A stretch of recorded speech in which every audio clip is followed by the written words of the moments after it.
जंगल में एक मिट्ठू महाराज जी का राज्य चल रहा था। वो मिट्ठू महाराज अपना राजा होने का फर्ज बड़ी ईमानदारी से निभा रहे थे और बस इसी वजह से जंगल के सभी पक्षी तोते महाराज से काफी ज्यादा खुश रहा करते थे। एक दिन जंगल के मिट्ठू महाराज सभी पक्षियों को अपने पास महल में बुलवा लेते हैं। इरी महाराज, अब हम जंगल के सभी पक्षी यहाँ पर आ गए हैं। अब आप हमें बता दीजिए, आपने हम सबको यहाँ पर क्यों बुलवाया है? पक्षियों, मैंने आप सभी को देने के लिए कुछ अनाज मंगवाया है। वैसे भी आप सब देखिए, महंगाई अब बहुत ज्यादा हो गई है, इसलिए बस मैंने आप सभी पक्षियों के लिए अनाज मंगवाया है और आप सभी पक्षियों को अनाज देने के लिए ही मैंने यहाँ बुलवाया है। अरे वाह भाई वाह महाराज, आपका बहुत बहुत शुक्रिया। हम लोगों के घर में वैसे भी अनाज नहीं था, बहुत महंगाई हो गई है सच में। इरी हाँ महाराज, आप हमारे बारे में इतना सोचते हैं और हमारी सारी परेशानियाँ आप खुद ही हल कर देते हैं। जी महाराज, पर अब आपको हम सभी जंगल के पक्षियों के घरों के बारे में भी सोचना होगा। अरे हाँ महाराज, काफी ज्यादा पुराने हो गए हैं हम सब जंगल के पक्षियों के घर। इरी कालू कौवे, प्रिया कौवी, तुम तो ऐसे याद दिला रहे हो महाराज को जैसे वो महाराज खुद से हमारे घरों पे नजर नहीं रखते हैं। अरे प्रिया कौवी, कालू कौवे, देखो मुझे याद है, आप सभी जंगल के पक्षियों के घर बहुत ज्यादा पुराने हो गए हैं, इसलिए आप सभी लोग कुछ दिन अब सब्र कीजिए, मैं आप सभी लोगों को नए घर बनवा दूंगा। बस फिर अब भी सभी पक्षी अनाज लेकर अपने अपने घर चले जाते हैं। जब कालू कौवा और प्रिया कौवी अपने घर पर आते हैं तो उनके पास एक चील आ जाती है। अरे चील बहन, क्या हो गया भाई, तुम हमारे घर पर क्यों आई हो? अरे वो कालू कौवे, मुझे तुमसे एक बहुत ही ज्यादा जरूरी बात करनी है। मैंने सुना है कि इस जंगल के महाराज तुम्हारी और प्रिया कौवी की बात बिल्कुल भी नहीं सुनते हैं, और वो मीनू चिड़िया है, उसकी बात वो महाराज बहुत ही जल्दी सुन लिया करते हैं। हाँ चील, ये तो है, वो महाराज और जंगल के सभी पक्षी उस मीनू चिड़िया की काफी ज्यादा बात मानते हैं। वैसे तुम बताओ, तुम्हें किसने बताया ये सब कुछ? हाँ कालू कौवे, मुझे पता है, वो मीनू चिड़िया हर दफा बस अपनी ही बात मनवा लेती है महाराज से। अरे हाँ चील, तुम बिल्कुल सही कह रही हो, बस इसी वजह से तो वो मीनू चिड़िया मुझे बिल्कुल भी पसंद नहीं है। लेकिन प्रिया कौवे और कालू कौवे, ये सब कुछ ठीक हो सकता है अगर आप दोनों मेरा साथ दें तो। अच्छा अच्छा, तो फिर ठीक है चील, बताओ मुझे क्या करना होगा।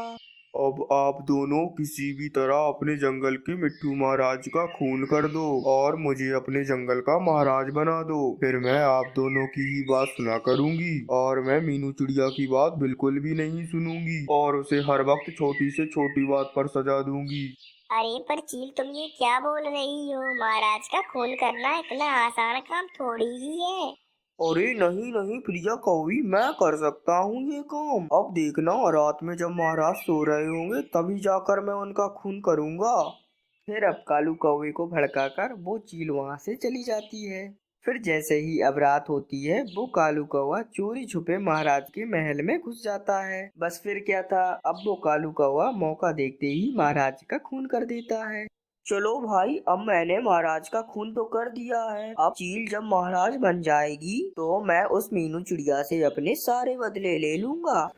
फिर महाराज का खून करने के बाद वो कालू कौवा अपने घर आ जाता है। फिर अब अगले दिन जब सभी पक्षियों को खबर मिलती है कि महाराज का किसी ने खून कर दिया है, बस ये सुनकर जंगल के सभी पक्षी महल में आ जाते हैं। इरी, ये किसने खून कर दिया है हमारे महाराज का?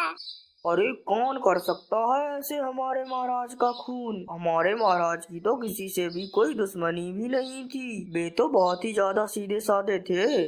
बस फिर वो कालू कौवा ऐसे सीधा बन जाता है जैसे उसे तो कुछ पता ही ना हो।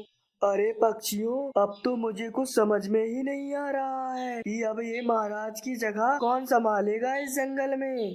अरे हाँ पक्षियों, ये कबूतर ठीक कह रहा है, अब महाराज तो वापस आ नहीं रहे।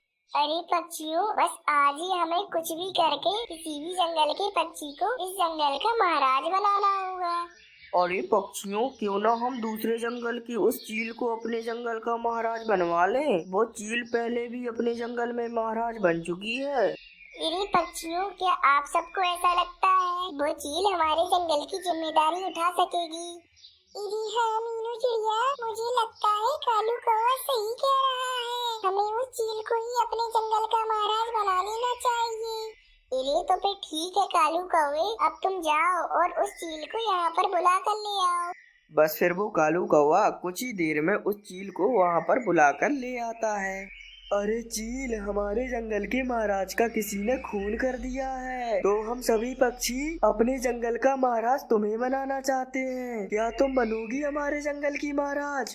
इरी हाँ चील, अगर तुम ये जिम्मेदारी उठा सकती हो तो ही तुम हाँ करना इस काम के लिए। अगर आप सभी पक्षियों ने मुझे इस काबिल समझा है तो फिर मैं जरूर बनूंगी आप सब लोगों के जंगल की महाराज। और हाँ पक्षियों, मैं अपनी जिम्मेदारी पूरी तरह निभाने की कोशिश करूंगी। अरे वाह वाह वाह चील जी, हम सभी पक्षियों को आपसे यही उम्मीद थी। चलो तो फिर ठीक है पक्षियों, अब हम अपने अपने घर चलते हैं। बस फिर क्या था, अब सभी पक्षी अपने अपने घर चले जाते हैं। अरे वाह भाई वाह, मेरी योजना तो काम कर गई है। अब मैं इस जंगल की महाराज बन गई हूँ। अब तो मेरे मजे ही मजे हैं। फिर अब ऐसे ही कुछ दिन गुजरने के बाद जंगल के सभी पक्षियों के घर काफी ज्यादा कमजोर हो जाते हैं, जिस वजह से अब सभी पक्षी महल में जमा हो जाते हैं उस चील के पास। इरी महाराज, हम सभी जंगल के पक्षियों के घर काफी ज्यादा पुराने और नाजुक हो गए हैं, आप कुछ कीजिए। अरे हाँ चील महाराज जी, मिट्ठू महाराज भी हम सभी पक्षियों के लिए अब नए घर बनवाने वाले थे। अरे अब आप हमारे जंगल की महाराज हैं, तो अब आपको ही हमारे घर बनवा कर देने होंगे।